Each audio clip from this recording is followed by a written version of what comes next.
In today's video, I'm going to be showing you how to get a sidechain effect in Garageband.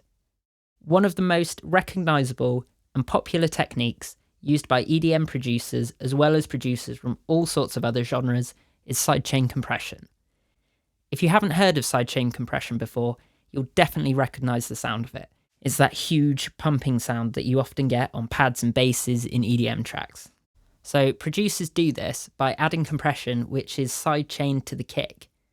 This means that the compressor only turns on when the kick drum is playing. So every time the kick hits, the compressor turns on and, for example, brings the volume of a pad down. However, we can't quite do this in Garageband. It doesn't have the ability for us to sidechain. But there's a way that we can work around it, and I'm going to show you how to do that today. So here's the track that I'm working on.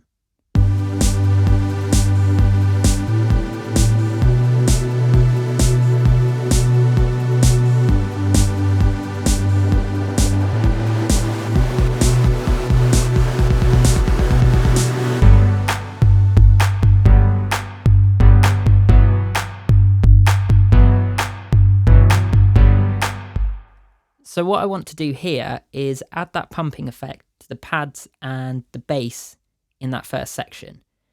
At the moment, they're just holding these long notes, and I want to get a bit of movement in there and make it a bit more interesting. So while I can't use sidechain compression, I can get pretty close by automating the volume of the pad and the bass so that the volume drops whenever the kick drum plays. So in the beginning of this track, the kick is playing on every single beat. So I've just got to bring the volume down on the beat. So I'm going to start with the pad. I just need to tap the pad and select automation. And I want to draw in automation that looks like this.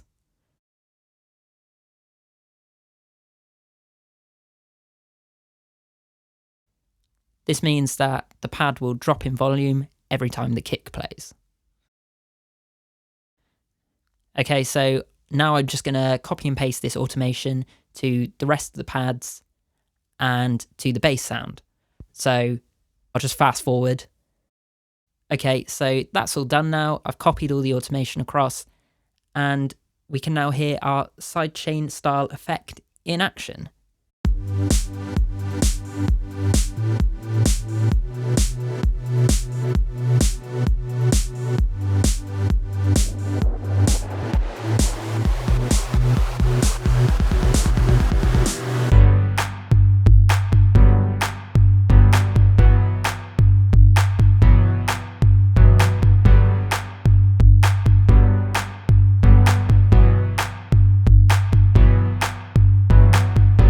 Cool, so that's a basic workaround if you want to try and get a sidechain style effect in Garageband. Thanks for watching, and stay tuned for more Garageband and iOS music tutorials.